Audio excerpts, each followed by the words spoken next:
All right, we are live. Everybody, thanks for tuning in for another Sloppy Sunday. We have a special guest with us tonight. It's Roy from Death Metal Podcast. And What up? yeah, Roy, thanks for joining us, man. I Thank you for appreciate. having me, man. Yeah, it's awesome. Glad to have you on. And just curious, anyone who's watching, if you hear an echo, let me know in the chat. There's something weird going on here. I haven't.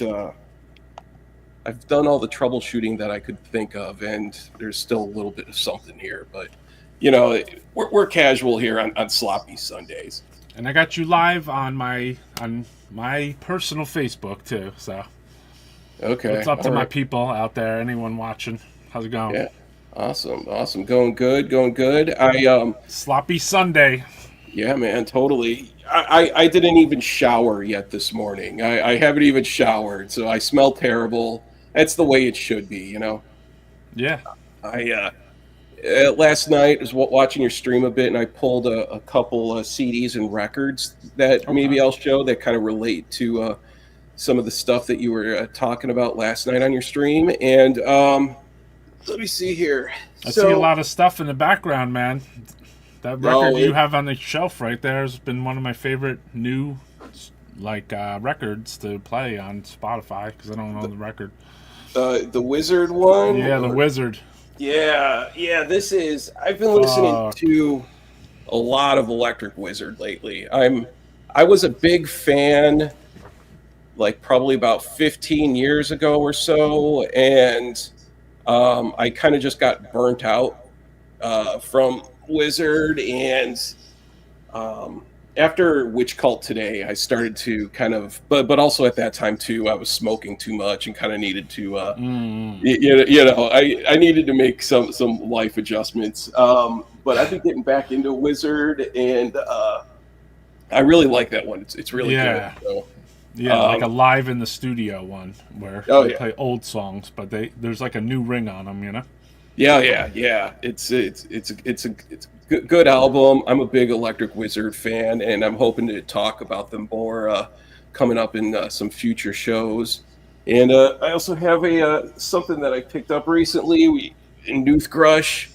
This is a live at Gilman Street, Oh, sick. 10-inch. Yeah, good stuff. Love Newthgrush too. I remember, yeah, last night you were talking a bit about Newthgrush, and uh, one of my favorite sludge bands, definitely. Yeah, I don't know. I don't know too much about them. I know their name through the years, and I knew there was Sludge, but like I'm not. I don't think I owned much. Maybe a split 7-inch at some point in my world, and Yeah, so even when I saw a picture of Matt Harvey on that tape that got put out, I didn't realize that Matt had played with them. You know. yeah. It's funny too because I'm really bad at paying attention to bands and like the dudes in So the am I. band and what other bands. I don't even read liner notes most of the time. So I end up finding out years after the fact that, oh, so and so was in this band, and I had no Yeah. idea. I mean, liner notes like Metal Archive and Discogs took over for that shit anyway. So Right, yeah. And then also poor eyesight is oh, another. okay. There's not much ADA compliance that goes along with writing liner notes in Yeah, album yeah. packaging.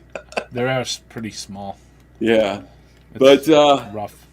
I was I was doing some people who follow my channel know that I do stand up comedy too, and last week I was doing a show where not a show, an open mic that was during like evening hours, we'll put it that way, and there was this comic up, and remember this is a comedy club, so it's all like a lot of normal people, nobody knows metal or anything, and this comic gets up and he was talking about rappers who have a beef with each other and something like that, and they talk trash in their lyrics and stuff, and then I went up on stage after him, and I was like, okay, so that guy who was just talking about rappers who have a beef with each other, let me tell you a thing about Norwegian black metal and a band Oh. called Mayhem and another band called Burzum.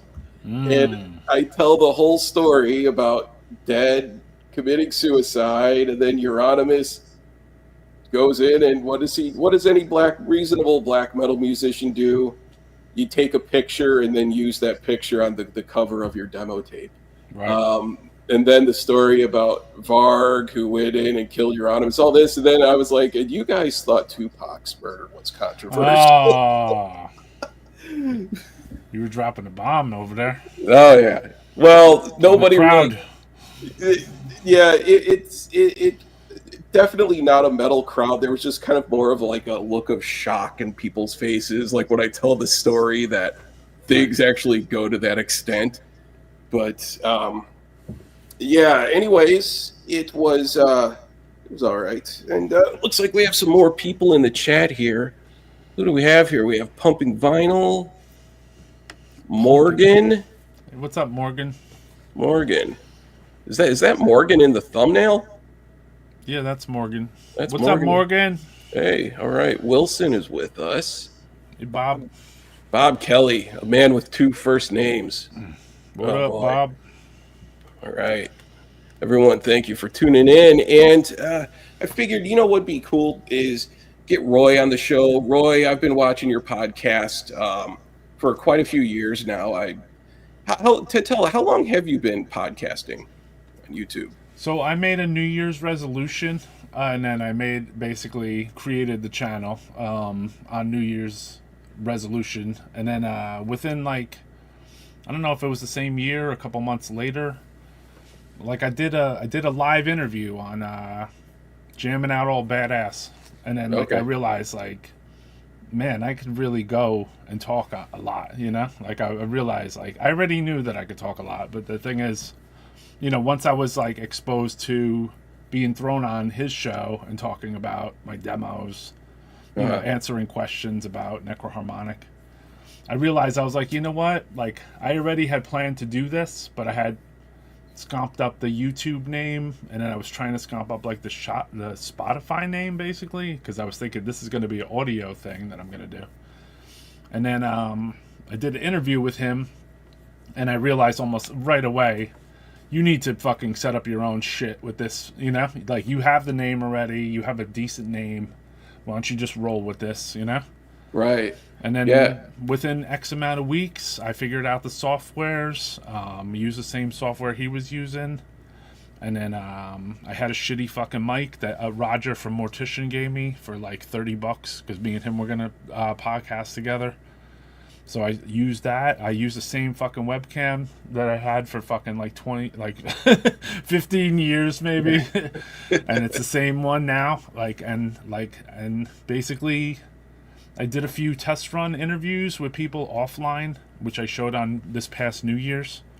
Mhm. And then after that, I fucking I just went fucking rogue on here, and I figured I don't want to make videos that are edited. I don't want to edit these afterwards. I just want to do that once and then just. Yeah. The live stream, it's a great format too, because then people in the chat get involved, and it just, yeah, I don't like recording. To answer your question, I think it's 3 years. I mean, I would say this year it would be 3 fucking years. Because I remember I started seeing your live streams during the pandemic, Right. and at first you didn't really talk much. You were mostly just playing demo tapes and things like that, and then you'd show up occasionally. But I discovered you around the time that I discovered Ken. Right. And Heavy Metallurgy, like you three were the ones that I started watching. But then you started being on screen more and getting some guests on talking about old school death metal. And like what I like about your channel too is you get into the really dirty stuff, like the really like harsh underground filthy metal, which is the stuff that I really like, And but yeah, you're definitely stepping it up a lot, and it's a good show that you have going on the weekends. Thank you. So I like it. Appreciate it. I have fun with it. I mean, it's fun for me. Sometimes I walk into it not really wanting to do it. But other than that, like once I'm on there, Just I fucking let it rip, basically. You know. Yeah, man, definitely. And cool. And then also you've been running a label since the 90s, That's correct. I, Necroharmonic. I And had a distro. I started with a distro after going to some shows when I was younger, and then eventually I put out my first 7 inch, which was a band called Ceremonium, and then after that I started being in so many correspondences with like foreigners and foreign labels and tape trading, and yeah. that I put out other stuff from foreign bands, and then which included even the band Disgrace from Finland had sent me a recording, and I did not put it out because I didn't like it. Yeah. At the time, you know, like I was really into them from hearing the Seraphic Decay 7 inch, and then their album Grey Misery, and then they sent me the Advance, their newer record, which I liked. But then they sent me a 7 inch that I did not like, and I announced that I was going to put it out, and I never fucking put it out. Even I still have it. Oh yeah. It's interesting, you know, and that was the journey.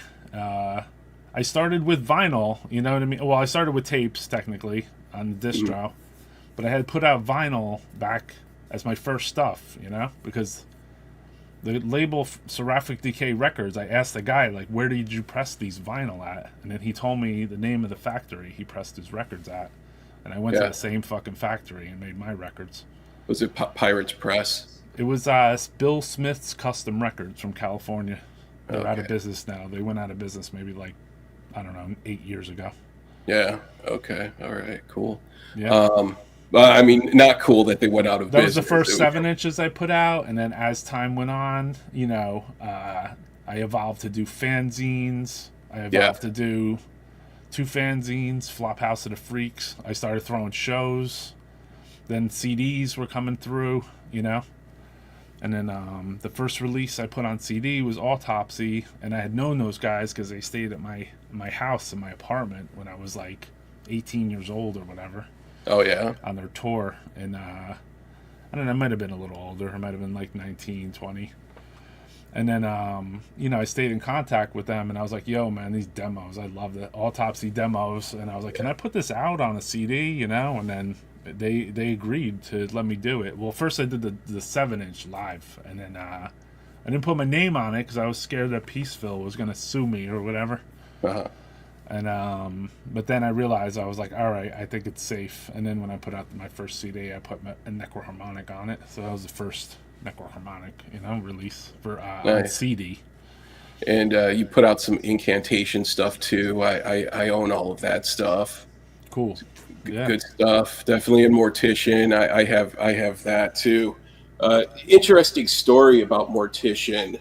I saw when I lived in New York. I saw them play the early 2000s at a club that was also like a Ukrainian nightclub that would also have metal shows. I Right. can't, maybe Williamsburg or Greenpoint, somewhere in that area.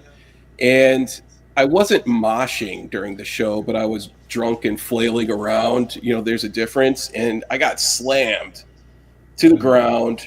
I either broke or fractured some ribs. Really painful.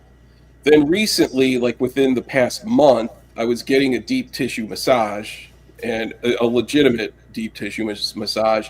And the masseuse presses down on my back, and then all the pain that I felt in my ribs from that Mortician show suddenly just came back to life. I thought you were going to tell me they took a slug out of you. Was that club upstairs that we had the Russian-owned mafia type place? I can't. I think it. Yeah, I think there was an upstairs. I saw they were like a big club for metal bands, Right. definitely. But it was like a Polish Ukrainian dance club. Yeah, too. yeah. We threw a gut show there. I remember. Okay, Bomb. all right. So yeah, I don't remember the name right now, but I've been in Yeah. a bunch of shit there. Yeah. Europa. There you go. Europa. Yeah, that's it. Haunted Hotel knows. What's up, Ralphie? Haunted Hotel, man. I've ordered a lot from that guy in the past. I actually remember being at his stand at Maryland Death Fest in '08 or something like that, and there was a Mortalized T-shirt that I wanted that I didn't buy, But then years later, I have regrets for not buying that T-shirt. I'm like, damn it. But yeah, cool. And then okay, so you threw shows in like the New York, Jersey area, because are you more the New York side of Jersey or the Philly side? Well, I lived in North Jersey, and that's where I grew up. So I basically grew up 10 miles away from Manhattan, Oh, okay, but in New Jersey, in a place called Kearny, New Jersey. okay, So it was very easy access. You know, you hear of Jersey City, which is across the river from New York City. So I yeah, lived like maybe like one town over more, you know? yeah, And yeah, so growing up there, you know, you had a very active metal scene between New York and New Jersey. So there was a lot of clubs you could go to, shows you could go to, etc. So like I was very involved as just a show goer at first. hmm, And then at some point in 1997 maybe, my friend's girlfriend approached me, and she said, you know, my dad wants you to throw shows at our bar. She said, my boyfriend not really cutting it or whatever. She didn't say that, but I knew that's what was happening. And she's like, you know all these bands and stuff, right? I was like, yeah, I know a bunch of bands.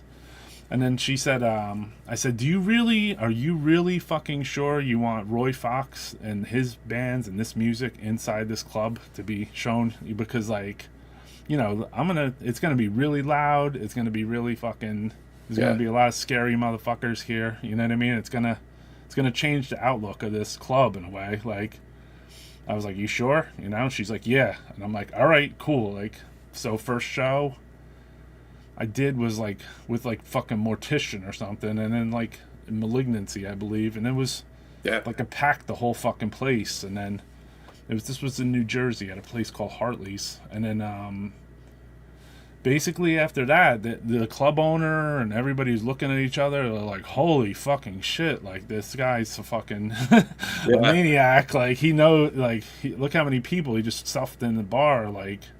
And then they just let me take free reign to say, like, all right, let me book this date, this date, this date. And then I just filled up the calendar with all different shows. And back then you would just call people on the telephone. There wasn't really a cell phone at that time. yeah, And then you would also have to tell them the fucking directions over the phone. Like from there, they'd be like, I'm coming from Delaware, you know, like right, say yeah, like I booked like Grand Belial's Key and Crucifier and these bands. Like they're like, hey, I'm coming from Pennsylvania. Like, can you give me directions? And I would like have to like relay them over the phone. So I like learned the directions from like all the from like Long Island, Brooklyn, you know, upstate New York, Connecticut, PA, fucking Maryland, everywhere. Like I learned how to like find a way to basically to the club, you know. oh And they yeah, would yeah, show up, and then bands like the Chasm would come like all the way from Chicago, come play a fucking show there, devastate the place, and then leave and drive back to Chicago, you know. So like I would have like I don't mess with throwing like maybe like 20 or 30 shows, and every lineup was like a little more like personalized, you know. It was like, you know, right, four bands maybe only, like occasionally I would do five bands. and uh-huh, then and then I would also at some point I realized I was like Maryland Death Fest comes to town every year, so like on the front end and the back end of the Maryland Death Fest, I would look at the Maryland Death Fest flyer and see like which bands are the goriest and most disgusting fucking bands on here. And then I would go to those bands and ask them, "Do you want to play a show for me before Maryland Death Fest or after Maryland Death Fest?" oh yeah, So it would be like Gruesome Stuff Relish, or like The Day Everything Became Nothing, Squash Bowels, Dead Infection, yeah, Pungent Stench, Mashitazo. You know what I mean? Like oh they yeah, all played shows like for me, which was cool as fuck, you know. oh yeah, yeah, Ingrowing from fucking Czech Republic. The list is pretty sick. during like that week of Maryland Death Fest, it's like I started going to Maryland Death Fest in 2008, Right. and I haven't been back since 2015, unfortunately. But I'm sure going to try to go back soon. Um, during that whole week, it's like, okay, so Maryland Death Fest is the Thursday through Sunday, but then there's the pre-party, usually at Otto Bar the night before. But then there's also a pre-party. So like all on Tuesday. So there's that whole week. It's just like every MDF band is touring up and down, That's like the correct. Northeast. I mean, it's one of the best times of the That's the summer, definitely. time when I booked the foreign bands. Yeah, yeah. Do you still go to Maryland Death Fest? I vended there last year and will be there this year. If anybody wants to come and check out the fucking Necroharmonic table and come talk to me or hang out and ask weird questions about our releases from like 22 years ago. Right, right. Get like the obsessive collector asking if you have any goodies hidden, packed away, And I do. I'll go there with goodies. And then, secondly, people want to talk about, they want to know like more of the folklore, as Morgan said, about Necroharmonic. So they'll ask me like all these questions about like, why didn't you do this? Or what happened there? Or what was like on this release, I noticed that you put these recordings and, or this, like, or where the hell did you get those pictures? Like a lot of weird stuff. And Mhm. like, I have a pretty good memory, as you could see from Death Metal Podcast. So like, the memory of the record label is kind of just equal to that.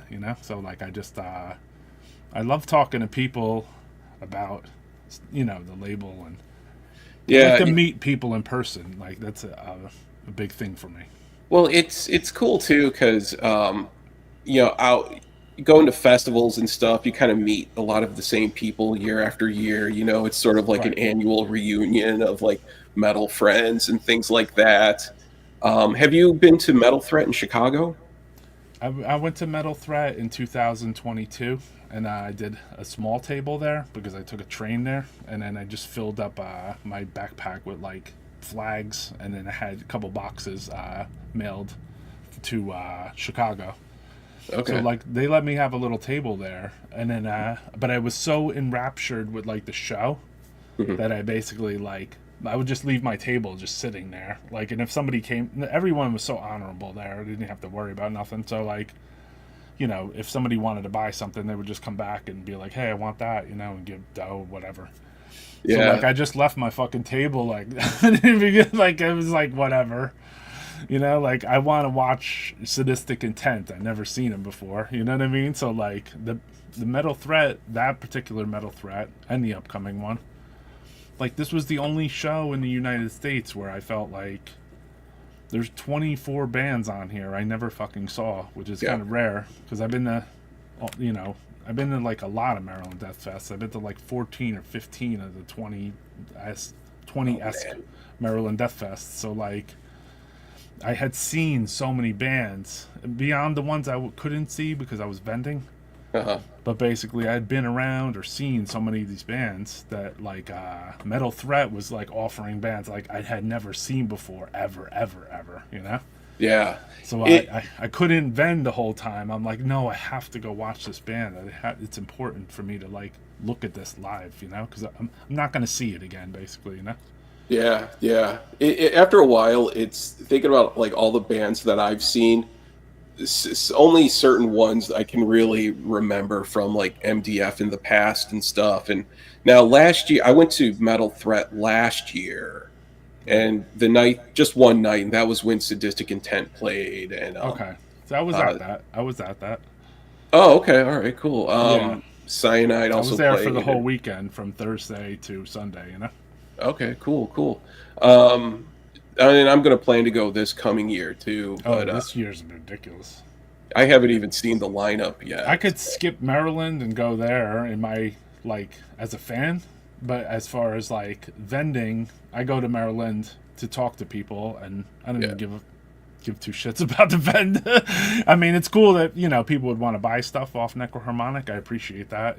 But like, I go there, like I had to get a table there Mhm. because like there was so many people that would stop to me and talk to me in the crowd about Death Metal Podcast now or about Necroharmonic, then I'm like, why don't they just get a fucking table, man? It would just be easier to fucking just stay in one place and just, you know, I never expected it. I never expected like people to give a shit about the label. You know what I mean? Like I care about what I put out. You know what I mean? Oh So yeah. it's nice to see the passion between other people that listen to the stuff that I put together. You know? Well, and the thing too is it's because you put out a lot of demos, and there are people. I'm one of those types who like I always like the demo. You know, Right. like a good quality demo is there's something about it that's special. It doesn't have that the finishing the varnish on it like the Right. album does. You know, I mean, there are demos I have that are recorded from a boombox that are you can't even tell what you're hearing, but like a good studio demo is, the chef's kiss. The first take. You know? Yeah, definitely. And are there any demos that you've put out where you're still come to this day, you're like, yeah, this is fucking awesome that Oh I man, got a hold yeah. of that. Dr. Shrinker. I mean, they were one of my favorite fucking bands of all time. So putting out the Wedding the Grotesque stuff was Hmm. like a completely mind blowing to me. I would definitely put Autopsy in there, the two Yeah. demos, Mortician and Incantation stuff, because those were both my friends, and I got to put some stuff out. I The I Disma demo, I mean, I really was in love with that demo too, so I got to put that out. There's a lot. I mean, everything is a passion of love for Necroharmonic, of corpse molestation. oh yeah. Yeah, No. so like You, always, you, Doctor Shrinker comes to my head first. I don't know why, but I have that corpse molestation. So, Rochivore demos, Dercada, mhm. those were all super important to me. Ex Mortis, yeah. I mean, I got to be known as like the guy who put the demos. Crematory, obviously. Yeah. Putting out Crematory, the Wrath of the Unknown, and the Exordium demo shit is like was some amongst some of my most favorite demos of all time. So Yeah, that's awesome. That's cool stuff. This was one actually that I just picked up from you recently. right, This Disma 12-inch, good stuff. It got yeah, it got it got it on black vinyl. It was good underground metal. yeah, and Um, like a newer recording. Like instead of a demo. Like it was a non-demo release, I guess you'd call it. yeah, yeah, yeah. And now going back to, well, where did that come from? That That's change. coming from my phone. Oh, okay. Someone bought something off me on Depop. Oh, okay. All right. See, this is what happens when you live stream and you show music, then people go on and buy it right away too. I've Oh, I learned wish. that. That'd be sick. I Yeah, buy I the Disma record, please. Thank you.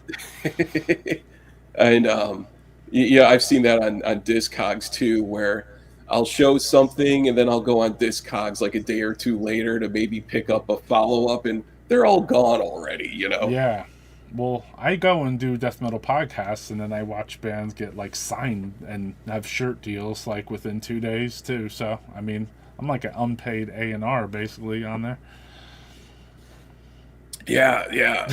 It's funny how that works. And well, and then another thing too is people then go back and sit the next day or week later, listen to the stream while they're working or whatever. Right. So it's a good way to still keep Shout out to it Bob going Kelly. around. Yeah, Bob Kelly. Oh, we got Baloney in the chat What here. up, No Baloney? Anzalone. Yeah, Baloney's been following. Baloney's been in the chat for a long time. James G. Warrior. What up? What up? Thank you for tuning in. Wilson. But yeah, where were we going? I have a couple things here. Last night, when what was it? You were talking about cattle press.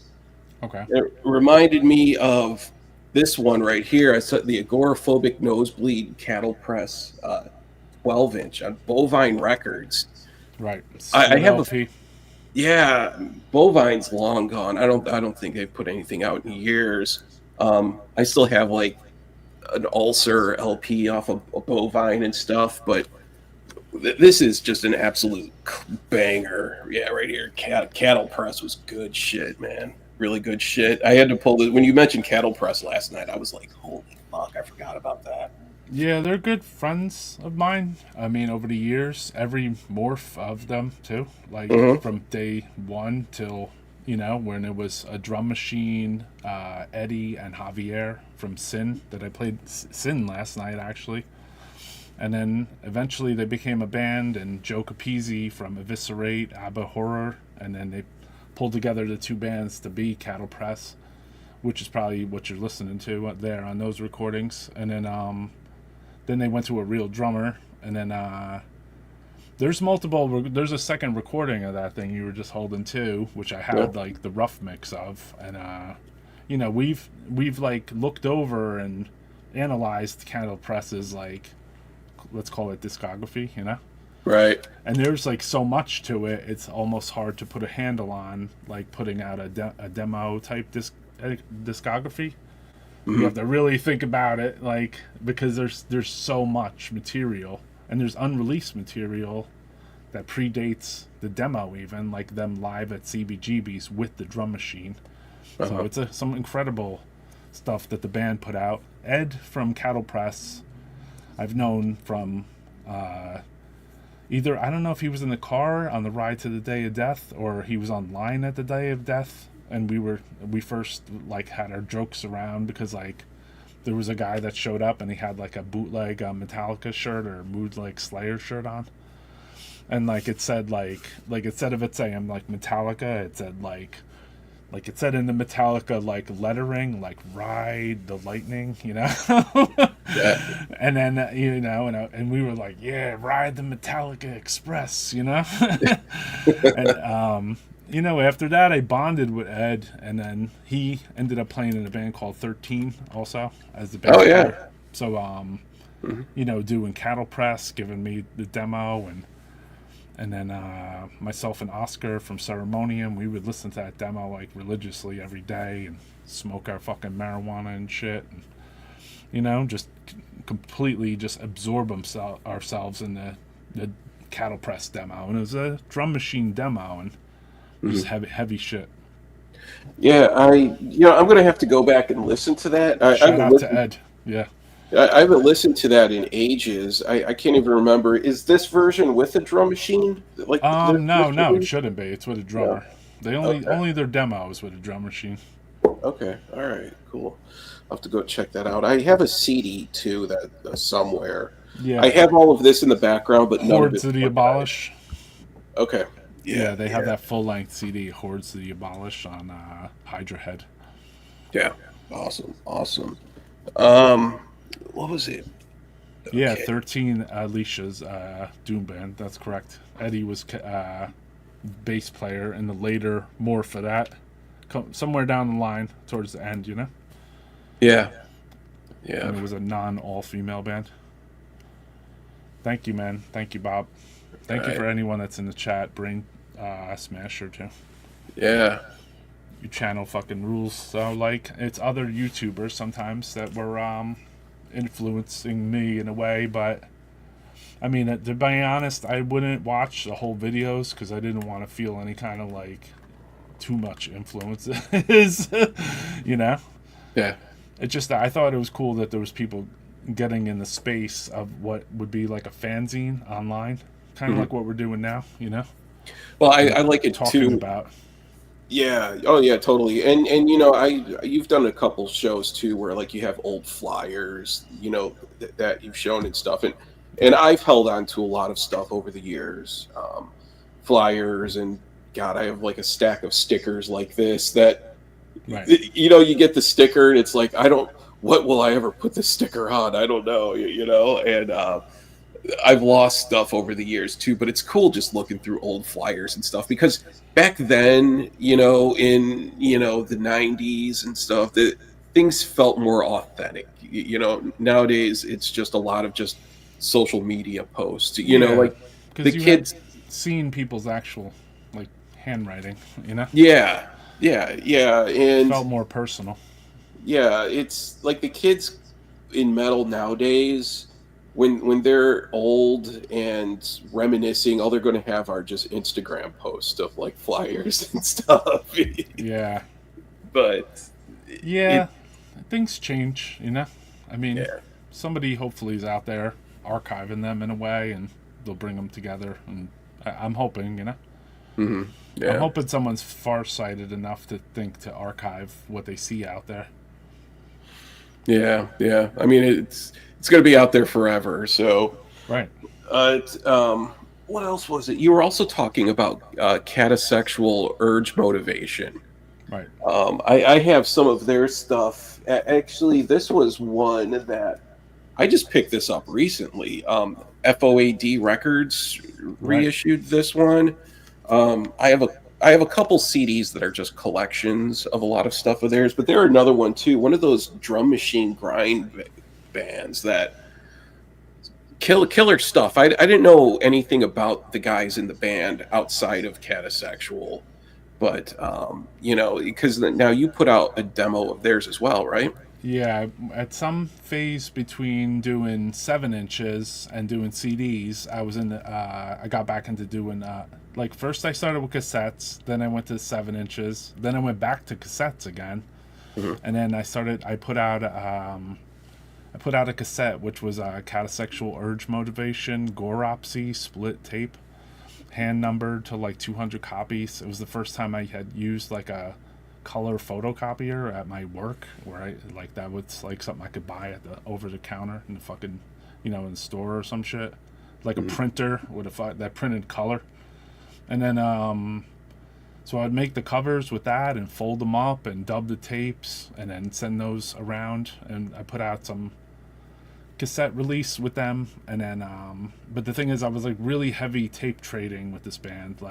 Yeah. Like I gave them the title of their first record is based on a book I gave the guy, the Encyclopedia of Serial Killers or Yeah. whatever. So like I sent him a book called the Encyclopedia of Serial Killers back in like 94, 95. Oh, really? Yeah, and he made the title of their first album. So he would send me like these recordings of their stuff and then ask me, "Do you want to put this out? Do you want to put this out? Do you want to put this out?" And then there was even a release that was just all covers of like impetigo and gut and ulcerous phlegm. It was called These Are Made. What was it called? It was called These Are the Bands That Made Us Sick or something. But I didn't really like cover stuff, so they're like, "You can put this out." I was like, no, I don't think so." And then they gave me the Goropsy recording stuff, and I was like, "I'll put this out because this sounds sucking hard as fuck." And then they had given me the first album that became Vampiric Motives, and Hmm. they were still called Catasexual Urge Motivation at that stage, and they asked me to put that out too. And at that stage, I don't know, I was like spazzing a little bit, and I was also talking to Cock and Ball Torture at that stage to put out their cassette, and I was talking to Muco Purulent to put out their cassette because these were the three bands I liked at the most at the time, like Catasexual, Muco Purulent demo, and then Cock and Ball Torture demo Cocktails. Yeah. So like they was gonna put those releases out, and for some reason I just didn't do those two. Eventually we did put out Muco Purulent CD or whatever discography, but I never did Cock and Ball Torture, which I would have liked to. Yeah. I remember Cock and Ball Torture from ages ago. I haven't even listened to them in Right, forever.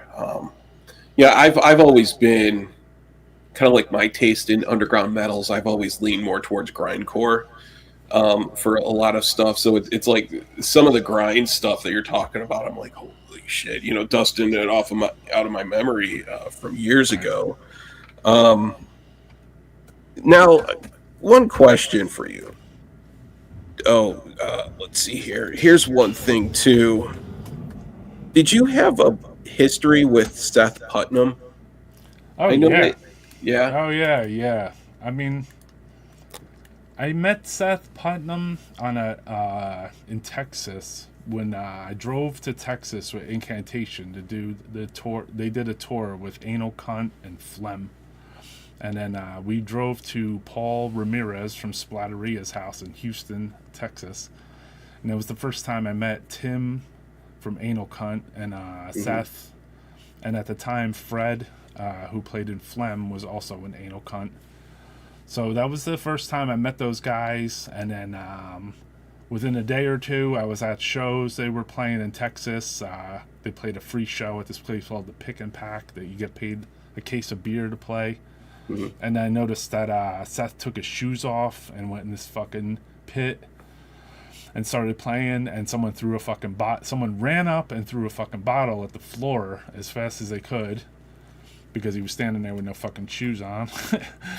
And then, obviously it was anal cunt, so like the music was completely loud and obnoxious, and he was going crazy with the mic and just smashing in the crowd and shit, and like, it was like, it was a little surreal for me, man. I was like, holy fuck! Like I heard the recording from John McEntee had taped me the split 7-inch with 7 minutes of nausea before I met them, and I was like, whoa, this band is fucking fast. And then, so yeah, I mean, I met Seth there, and he's like, "Oh, I just came back from seeing the Village People from fucking in Las Vegas. I saw them 6 times or some shit. I went on and followed them around. I'm like, what? The Village People, dude?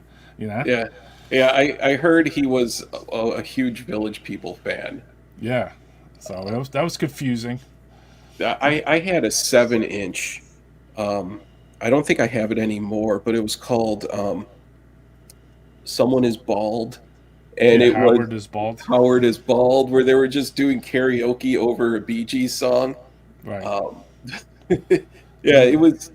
Yeah, Something happened that day too, or those days, on the porch of Paul Ramirez's house. Anal Cunt did a practice, and like they didn't have their amps plugged in. They were just hitting like a fucking. At first, it was like the floor or like a mattress pad or whatever the fuck it was on Paul's porch with the sticks. Unplugged guitar and no mic, just Seth just going, you know? Mhm. And I was like taping it with my little handheld recorder.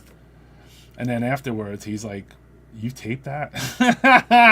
And I'm like, "Yeah." I'm like, "Anal Cunt unplugged," like. And then, okay. yeah, so then, we were all staying at Paul's, but then there was like 15 fucking metalheads staying at this guy's house with his fucking family and shit. So, like, Mhm. he started to, like, push people out a little and be like, "Yo, go stay at Leo's, go stay here," etc. So, like, Anal Cunt went to go, like, to Austin, or they went somewhere to go, like, do some shit or go to a party. Mhm. And then, like, right before they left, they were like, "Hey, can we borrow your Walkman?" And I'm like, "Yeah, here, take it, Here's a cassette, a blank cassette." And then they recorded a 7-inch with the fucking thing, like, at some guy's house. Yeah, the unplugged one. Yeah, Yeah, half of the unplugged one.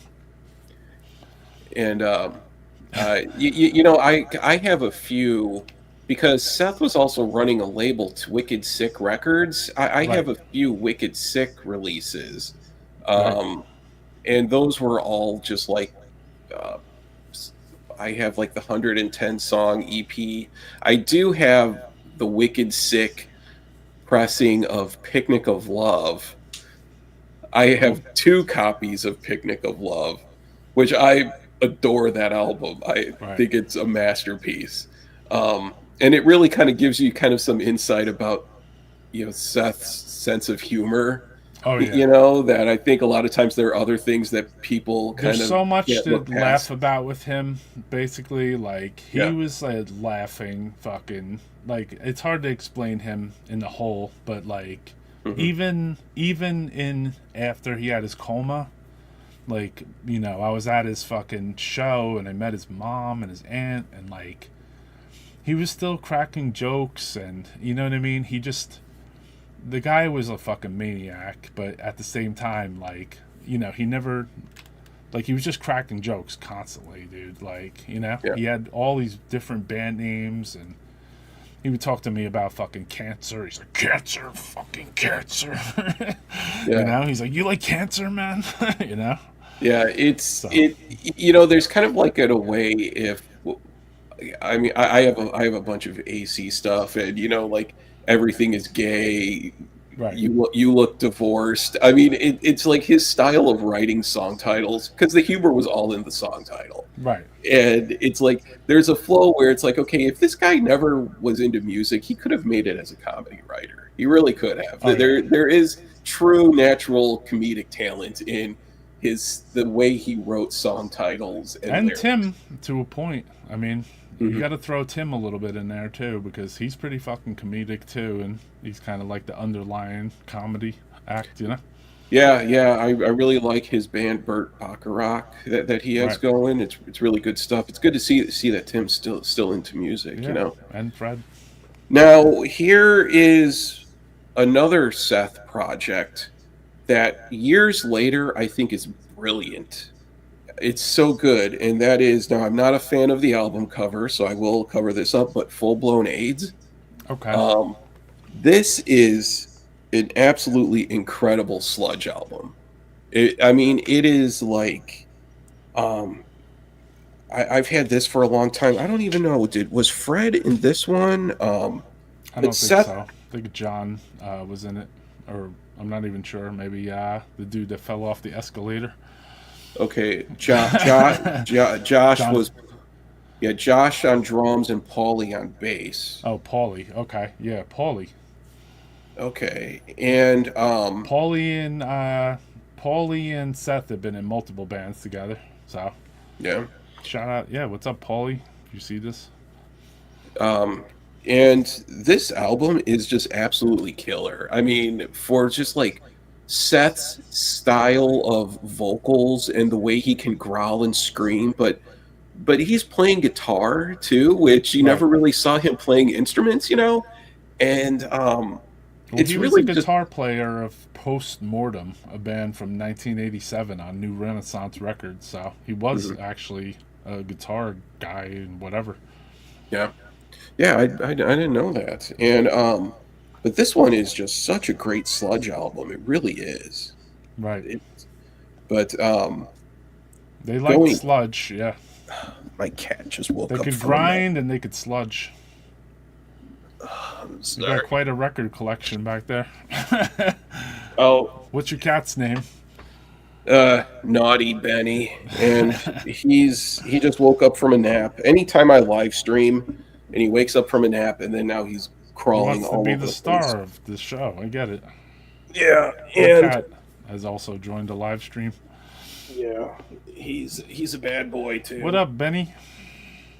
Yeah, I the vinyl collection, CD collection, it's, yeah, I've been buying physical media since I was a kid, and I still Okay. have stuff from years ago, you know, the 90s, you know, when I really started to buy Those all stuff. sorted out into alphabetical order and shit? There is no organization No at all. order. Okay. At one point, I did start to organize things, but then I moved, and then everything got out of order again. So Gotcha. there's absolutely no order to any of this chaos back there. Um, but okay, cool. Yeah, that's cool to know about Seth. Yeah, rest in peace. Fuck. Like, sucks he died. Like, he was a nut, though, so, like, when you met him, Mhm. you thought you got a lot of Gigi Allen vibes off him anyway. And Oh so, yeah, in a weird way, like, you kind of knew he was gonna fucking. Unfortunately, you kind of knew that he was gonna go out hard. I remember. I saw a T-shirt once from his wedding. Uh, Um, where what was it? There was a T-shirt, and it had him and his wife, and I forgot what the shirt said, but it was something just about his getting married, or you know, Seth getting married, or something like that. right. Um, anyways, He's got side T-shirts note. for his fucking wedding. um, Merch. merch at a wedding, like setting up. You could have gone and set up a merch table. Yeah. Um, okay, cool, awesome. Um, one thing too. Last night you were talking about Bloodbath Records, Okay. and you said that you knew the guy who ran Bloodbath. I have a bunch of Oh Bloodbath yeah. stuff right here. CD. Huh? Yeah, What's up, one of Zach? one of my You'll need to unlock your iPhone first. one of my favorite grind bands is Mortalized, Okay. and then also Takafumi Matsubara is one of my favorite grind guitarists because the dude is just a beast. So I mean, I have a bunch of Bloodbath stuff that's all like anything that's like mortalized related. Oh, all Um, CDs out. That's cool too. All my Bloodbath stuff is mostly just like cassettes. oh yeah, yeah. It's I have. They put out a lot of real limited cassettes, limited to like 30 or 40 or just weird stuff, different color covers. And Mhm. I think, didn't they do the compilation Grind the Face of Rock Stars? Maybe. You know what I do have is what was it? These grind bastard comps, Mm. Okay. and I mean these were like multiple labels, but it was grind freaks. I don't know what label this was on though, but there was always plenty of like Gate is another one. Man, I loved Gate. That was such good stuff. Um, just a lot of like the Japanese bands, Brob, um, Butcher ABC, another Yeah, one. Final Exit. That band would send me a demo like every couple weeks, and it was like the demo would be like 4 minutes long with just like all anal cunt sounding songs. And then Oh I yeah, was bugging out because I was like, dude, I can't believe this guy sent me a fucking cassette with like just 4 minutes worth of shit on it, and it's just like next song, next yeah. song. I'm like, this guy is a fucking maniac for sending me these cassettes on a Like daily. I felt like not a daily basis, but every couple weeks, another one. Also, Adam from Anal Birth would send me the craziest fucking cassettes ever, yeah, constantly. With nice, his nice. foul fucking bands. Um, the bloodbath stuff. Big on the 3-inch CDs for the CD format. A lot of Oh yeah, those. those are cool. This one is Mortalized and Guilty Connector, Concerto in Harsh Noise Grind. Hmm. Something that I really like. But yeah, the Mortalized I must have stuff, fell off by Bloodbath. the time they hit their CD phase. I have some 7-inches too, but Hmm. man, that was such a It killer was a good label. label, yeah. There was a couple good Japanese labels back then. Obviously, Obliteration Records, Bloodbath, Y Records. Who else? Just a couple small labels that put out multiple good ass tapes, and there was a lot of independent Japanese death metal and noise bands mostly, and grind bands that were putting out incredible shit back then. Yeah, this one that I have off of Bloodbath, I can't even remember what this was called. Um, what is it right there? Oh yeah, It's a CD that was in a 7-inch cover. sleeve. Yeah, yeah. Sounds Never very mind. Japanese like. Yeah, never mind the Napalm Death. This is from 2011. Mm, Oh, I think it's Napalm Death is Dead. I think that right. might have been the name of the band. I can't really remember. It just sucks that the underground labels of the past, many are extinct. Yeah, yeah, definitely. Like HG Fact was another one that put out a lot of really good stuff, and Yeah, they were cool. uh, uh, Regurgitated Semen Records. A lot of Yeah, really good stuff they're off of from that label. Germany. Yeah, yeah. Now here's what I'm curious. Since you're a Jersey guy, did you ever know Happy Days Records? Hmm. This is a Human Remains 7-inch. I Um, don't think I know that. That's not The Human Remains, is it? yeah, I think that was a one-off release of one of the band members, if I'm not mistaken. So I don't think Happy Days Records put out too much stuff, if I'm not mistaken. I don't know. yeah, Human Remains, Huh. Happy Days Records. I don't think I've ever seen that. I just know they're 7-inch on Cenotaph Records, Yeah, yeah, okay, yeah, because this I is got to 3. see Human Remains, like some of their earliest shows, which were very weird. Like, because they were playing in a style that was completely fucking different than all the other death metal bands, even Uh, Suffocation. Oh yeah, for that time, definitely. And then Demoncy also would do kind of a similar style in a way, and eventually Burnt by the Sun, and Dave Whitty, Hmm. doing drums for Human Remains was incredible, and those Yeah, guys with their guitar playing with the fucking turning the volume on and off and just making bizarre fucking tapping sounds and and Discordance Axis. Discordant Axis, yeah, Um, I guess yeah, Dave Whitty. I mean, that guy's like and he's played in so many bands. right, Um, I guess what nowadays he's probably playing in Municipal Waste. I think that's correct. Yeah. something like that. Yeah, yeah, awesome drummer. He was. When there'd be a show with him, there'd be a whole side stage. I remember at CBGB's, a whole side stage just stare at the guy while he fucking played. It's like everyone's standing on the side of the stage watching the band. No one's standing in front, hmm just staring at Dave Whitty's fucking playing. Yeah, yeah. I saw. Now this wasn't with Dave Whitty, but John Chang. His band Gridlink. They played at a bar in Brooklyn that I saw them at, where it was Gridlink and then his other band Heio Ano Daisuke. Okay. They did back to back sets, and the bar was maybe in Greenpoint or something like that, and they were just seriously playing in like the back of a bar where I think in the background you could probably see like the beer cooler or something like that. Absolutely killer show.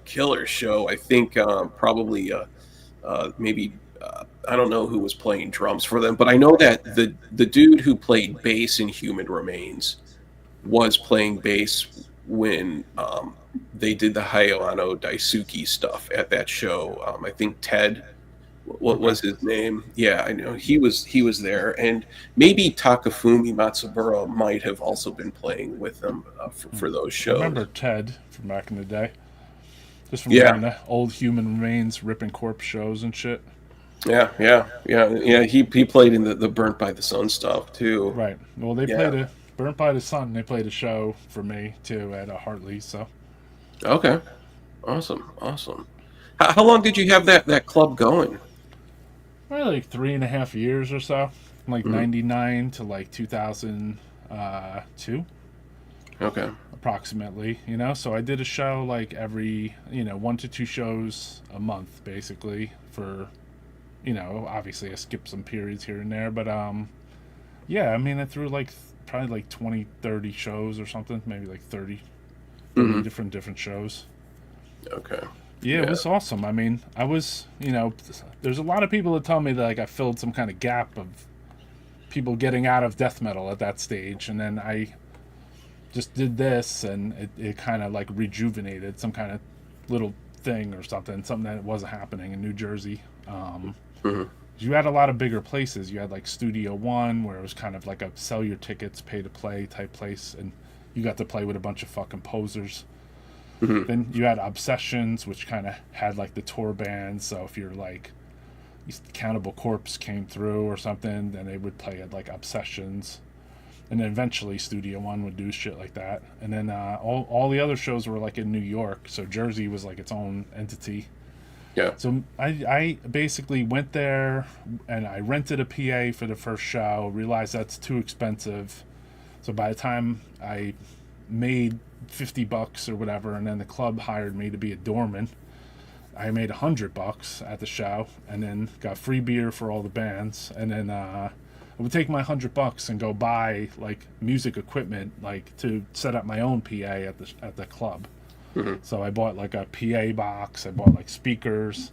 Then I would throw another show, I buy another wire, I buy another fucking little, like a fucking stand, like I just like kept building up like an entire little PA system until I had the whole fucking thing. Yeah. Nice. Yeah, just keep it DIY, and then eventually I kind of showed the ropes to Gutter Christ, if you're familiar with the label. So I've he heard of it. Yeah. took over. I showed him the ropes on throwing shows, and me and him collaborated on the first few, and then eventually my last collaboration with him was New Jersey Death Fest 1, which I set up. Mhm. and then he took over from there, and he's on like Jersey Death Fest like 13 or some shit, 10, Okay. something like 10 maybe. Yeah, I moved to New York in 2004, Okay, like early '04. So I kind of missed out on some of the glory days of like CBGBs. right, And but I did go to shows at like Cake Shop. Um, right. there Europa, of course, a bunch of shows there. There was that place in Brooklyn that was a pool. I forget what it Union was. Pool. Union Pool. So saw a lot of really good shows during those times, but that was the 90s stuff, and like what you were talking about. I never really made it out to Jersey that much for shows, unfortunately, but yeah, I don't know. Typical New Yorker. Yeah, I yeah, just, you know what? I would just basically, I was a maniac going to shows, so like I wanted to find something to do constantly, so I would constantly just hit the scene, like do the New York version of a show and the mhm, New Jersey version, If a band came through, for some reason it always ended up they played both fucking states, so mhm, I'll go to both shows just for something to do. yeah. Yeah, it's nice having that flexibility because I've also lived. I mean, I live in Chicago now, so there are shows here too. Right. But I've also lived in parts of the country where shows didn't happen that often, unfortunately, like in the South. And when a show does happen, it's kind of just like a bigger scale type of like Right. a That's where band. I live now. I mean, I live an Yeah, hour outside Albany, and I mean, there's never been a show ever in the yeah, entire history of my entire life of where I live now. So hmm I have yeah. to literally go to Albany if I want to even see like a overground show, I'd call it. Right, yeah. When I lived in North Carolina, it Except was like Torture Rack or Witch Vomit or something played there. Witch Vomit played with skeletal remains. So I mean, that was underground. in Asheville is a big place where a lot of bands play in North Carolina, and then also in Raleigh and stuff. But it's always the thing where it's like on a weekday, and then I need to drive 2 hours to go. So, Right. I ended up not going to many shows during my time living in the South. But it's Yeah. it's good being back somewhere where shows happen. And I'm going to go to Metal Threat this. I think it's this fall actually. I'm Right. going to go to that. So are you going to be out in Chicago for that? Yeah, yeah. I don't, I'm not. I didn't plan on the vending thing this time. I just want to just be fanning it. Yeah. Cool, cool, awesome. Um, yeah, man. So, do you have anything big coming up? I know your show. You're gonna build your show some more, and get some more people. Do you have anything cool coming up on your show? We're supposed to have an interview with Beharit in March, Oh, so really? that's coming up. I mean, I haven't confirmed a date at this stage, but Mhm. I think probably they wanted to roll out that tour first. And Yeah. I don't know if it still be. I don't know if we'll still do it then, but he said, why don't we get together in March and they'll do an interview for Death Metal Podcast. Cool. So God. yeah, I mean they didn't really do any interviews either, so that should be cool. And then I talk to bands about doing interviews all the time. So I mean, the ones that do it, and then I don't announce things too far ahead usually. I'm gonna do Mhm. a couple specials. I'm gonna do one on like Russian death metal because right Oh, now I find that there's a lot of good like Russian death metal bands. And then I've been working on Legion Noir French death metal black metal episode 2 for a little while. okay. The LNN, Legion Les Noir, which was like the underground French black metal cult or whatever. Okay. I can honestly say I know very little about French metal. Uh huh. And Russian metal, to be honest. I ended up learning that, sometimes when I research bands, you'll find another band with the same name, but it's not. And I learned that there was a Russian band called Mortalized. When I Right. was looking for Japanese Mortalized stuff, I could find the Russian one. But yeah, French black metal, I know very little about it. Russian death metal. It should be interesting to see what you come up with. Um, I'll try. I want to do something, I'm trying to do things that are different, for the show, and Yeah. do more interviews in the future, talking to good bands in foreign countries. And then, Mhm. there's different country. I mean, one of our viewers, that guy Jeff Chapman, he's been Mhm. talking to me about doing a New Zealand based death metal show where he brings on some people too. But New Zealand.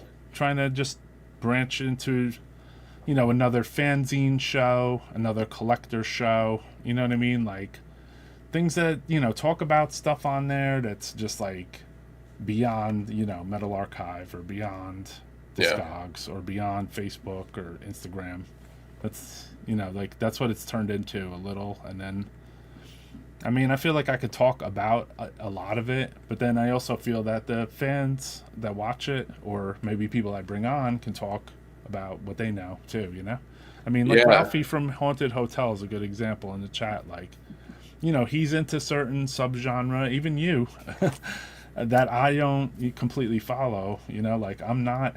I was an older grindcore fan, but not so much the last, from like 95 or 98 on till now, even. I still, as a matter of fact, on a few weeks ago, I did a live stream with um, Ben Brain Smasher and a buddy of mine, Logan, Metal and Beer Snob, and we Cool. did an all grindcore episode where I show off a lot of stuff. And I just got this from Haunted Hotel uh, Oh yeah. a while ago. This is just an absolute gem of a release. I love this album, and I'm glad to see. I still have my original Relapse CD from Right. way back in the day, and I'm glad to see that this finally got the vinyl treatment. Super cool, man. But yeah, New Zealand bands. There's a sludge band from New Zealand that I love called Meth Drinker. Right. Just filthy, minimal, screamy sludge. They broke up, but there is a new version of Meth Drinker called Unruly, Mm. which I think is like maybe two of the dudes from Meth Drinker or something. Um, really good, screamy, minimal sludge, awesome stuff, really awesome stuff. But yeah, you never hear about much from New Zealand at Yeah, all. just trying to bring angles to the show that would be part of the stuff that I just think about. Like I'm like, Hmm. oh man, there's a lot of Russian death metal bands. Like I should do something with that. And then beyond that, just shows where talk to other collectors and look at stuff and talk about how we acquired it, or you know what I mean, like like I'm not trying to come on my show and like flex like my weird records, but I want to just put open conversations about them. That way it's just like something, you know what I mean, between like the chat talking about them, and they Yeah, bring they bring knowledge to me, guests bring knowledge to me, and then I expel knowledge that I know, and in the long game it feels like I've been saying, like it feels like it turned into like a community. So like hmm, for me, it's sometimes I don't know if I want to put myself out there to talk. Like I'm just like, oh Jesus, dude, like you're taking one, you're taking one for the team right here. But like I can talk a lot, so I figured, fuck it, like I might as well just use this fucking gift. yeah, man, definitely. It's good stuff you're putting out, and I think you should do some more show and tell, like some 7 inches Right. and some tapes and stuff. I see. I mean, clearly by all of this, I'm a phys. You give me an opportunity to show off something, and I'll be Right. like, Yeah. days beforehand, I'm sitting here kind of like, well, what should I pull? But yeah, I've done right in the middle of my show, just went and pulled some shit, like, and just showed it, like, because I was like, I don't know, like, it's just like, it might be relevant to the conversation, like, somebody will talk about it, and then I'm just like, well, I think I know where that is. Sometimes I don't know where it is, but I'll mhm, just get up and while a song's playing and just go look for the record or look for the rare thing, and then just bring it showing on the fucking screen. yeah, Thanks, cool. Ralphie. I appreciate it, brother. Yeah, nice, nice. Yeah. So is that Haunted Hotel? Is Ralphie is his name? Yeah. Okay, yeah, I've been buying his stuff for years. Got Um, good prices. yeah, yeah, some good sick grind. You know, a label that I always love too is Blast as Fuck Okay. from Australia. Um, the Kill. I think it was like one of the dudes from the Kill who ran Blast as Fuck. Mm. Just an incredible label. Just so much good blast beady grind. You know, out of that label. You know, I just found like a three-way split off of Blast as Fuck that had Noisier on it. Um, and Gate. You know, like the Japanese Gate. I, Right. I always really like Gate a lot. It's really good stuff. Are there any Japanese bands from Japan that you ever kind of like worked with or booked or? Anatomia put out their Ooh, first record, Dissected Humanity. So like, yes. I was friends with Takashi-san since basically 1990 ish, where I wrote to Necrophile, Transgressor, all these Mhm. bands, and then and then in '91, Necrophile played at G Willikers. They were Takashi was living in the United States, and he went to school, I think, in Chicago actually. No. But basically, he was with King Fowley, I believe, and played a show in Virginia with Necrophile, and then they played a show in South New Jersey with Necrophile. So I probably met him briefly there, but we stayed pen pals for years, and then around a certain time, I remember getting promo demos from Coffins, their demo, and Mhm. also from Anatomia. And both bands are asking to be signed to Necroharmonic at the time, which I didn't really usually take any kind of like promotion shit. And I remember writing back to Coffins, and they already got signed within the same day by Razorback Records. Mm, And then okay. I got the demo CD of Anatomia, and I was like, "Oh, I have to fucking, I love this," So Yeah. immediately I spoke to them, and then they had recorded a full length album right after that, and we got to put it out, and I still love them. I mean, it's amongst my one of my favorite releases too. Oh yeah. And just being working with somebody is always fucking cool. So Mhm. like yeah, I mean as far as Japan, you have your Anatomia we put out, but I've been friends with all different Japanese, bands, labels, all kinds of stuff. Your Obliteration Record, Maggoty Corpse, Multiplex, Necrophile, Transgressor, And- like tons of fucking shit. These small labels like Bloodbath, yeah. or, you know, um, Intestinal Ballism, Yeah.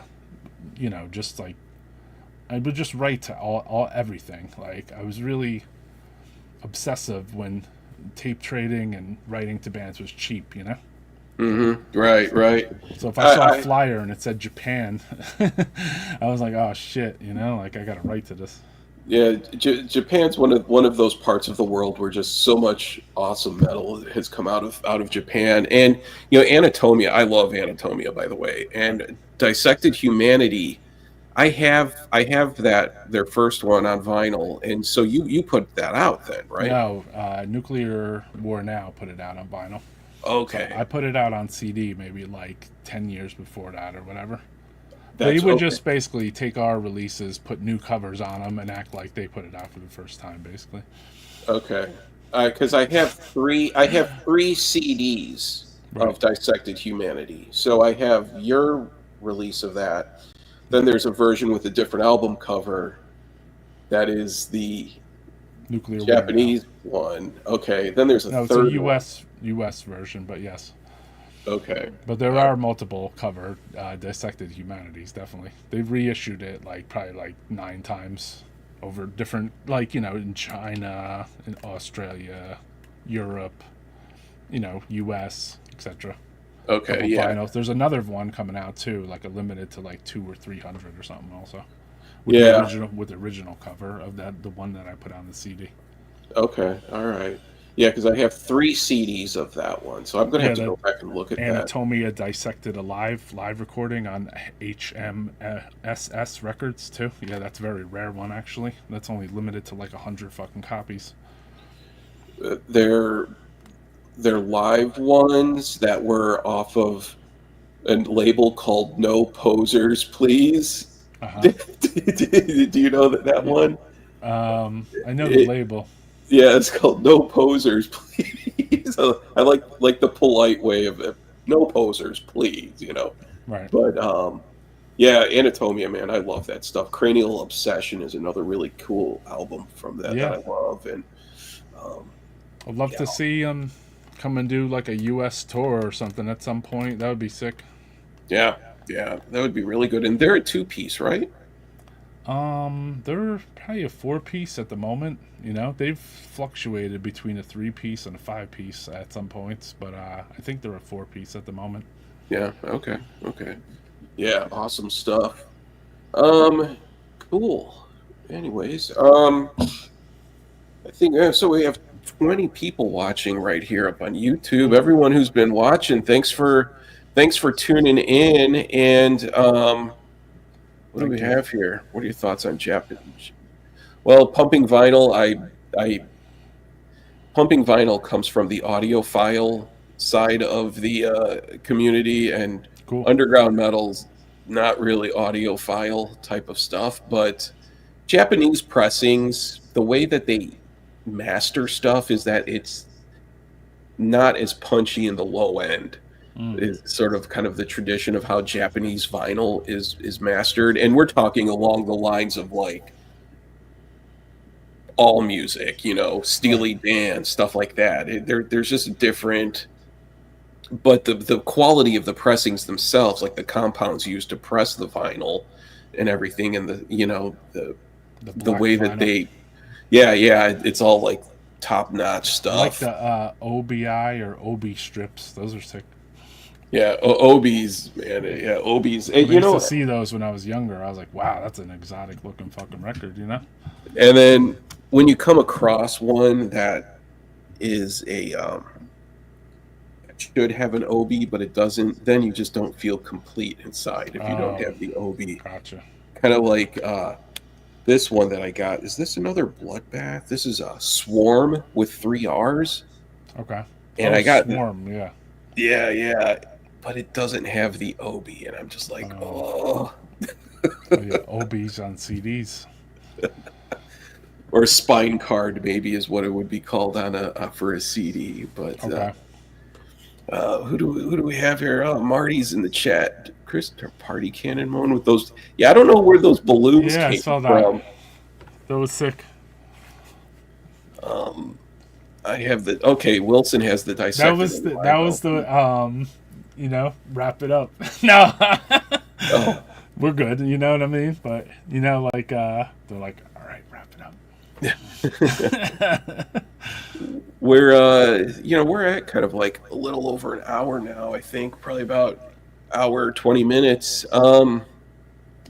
Okay, cool. So your channel, Death Metal Podcast, going strong. Have some good stuff coming up. How about your label? Any releases on your label coming up? Yeah, there's different. I'm supposed to put out we shifted towards shirts a little because I'm a shirt printer, and then like I don't have to think too much about like quantities. You know what I mean? To say like I have to get rid of hundreds of these or thousands of these. Mm-hmm. So I moved a little more towards shirts. So we have a lot of collaboration going on with Extremely Rotten Productions with some of their bands and their friends, and the Chaotician, Undergang, Sequestrum, like that type of stuff. So we're working on a bunch of stuff from them, and then working on new Caustic Vomit shirts from Russia, and Larvae from Italy, and then and as far as like releases on Necroharmonic, like we just laid out like a tape release for a band called Decay, which is kind of like a pre-post 1990 Incantation members band. We had Sal Sajo from Incantation Demo 90 and the drummer from Demo 90. They did like Okay. an immolation type band back in '90. They Okay. have one release, and one of the songs is actually "Eternal Torture." Incantation, the song became "Eternal Torture." Oh, okay. And it was this guy Frank too was in the band, who joined Putrefact in like '91 also, and played with them after Craig Pillard left Putrefact and joined Incantation. It was flipped, and then so we're working on that. I just have a layout for that and just playing with the audio files. There's a bunch of like vinyl layouts and releases being pulled together for Extremely Rotten Productions, where Necroharmonic's going to collaborate with Extremely Rotten to put out some of our releases in Europe on Extremely Rotten on vinyl. Hmm. And then also including a split EP with Ancient Death and Putridarium, split 7-inch. So we're just chipping away at like different vinyls and releases, and we're gonna go back into our old catalog a bit and find some stuff that we can collaborate on to it's harder to put out records in the U.S. and have them like go to Europe because the postage is just astronomical. Oh So yeah. it's easier for me to make connections with somebody I've already been friends with for so long, which is David from Undergang and Extremely Rotten, and say like, why don't we do something together, and then you can why don't you put out some Necroharmonic stuff on vinyl in Europe, and then we'll somehow trade off some of your stuff, and I'll help start getting some of your European bands and ERP bands pumped Yeah. up in fucking USA, because I think they need it, Yeah. more Yeah. than you think. I mean, you might see USA fans with some ERP releases, but in real reality, both labels need, it's good to help each other in each other's countries. Not Oh that yeah. Dark Descent never did a bad job for Undergang, because they definitely did a great job. Yeah. Yeah. Yeah. And actually, I just bought recently that Anatomia Undergang split, Right. 10-inch. I think Dark Descent put that out. Yeah. I'm curious. Just one thing. When I went to recording school back in the late '90s, and there was a guy in my class who said he played drums for Mortician, and his Oh. name was Frankie Palmieri. Does that name sound familiar? Or Frank something? He said he Hmm. played drums for Mortician. Um, I guess like when Mortician played live. Hmm. But when you said Frank, it kind of ringed a bell. I was like, oh yeah, that guy who I Um, went to school with way back in the day. the only person I could think of would be Kyle Powell, who played drums on a couple shows, but I don't know about the name you're saying right there. Or maybe he played in another band, possibly. I Okay. can't remember, but yeah. All right, cool. Well, I think, Roy, I think we're about to wrap this up. All right. It's I like to keep it kind of short on a Sunday night and everything, but it's been awesome having you on, Cool. and everyone in the chat, thanks for tuning in and uh, watching the show, and yeah. Why don't you just hang on a second? We'll Cool, end the man. stream now. So everyone, Thank you. Death Metal Podcast, and yeah, check us out later. Thanks.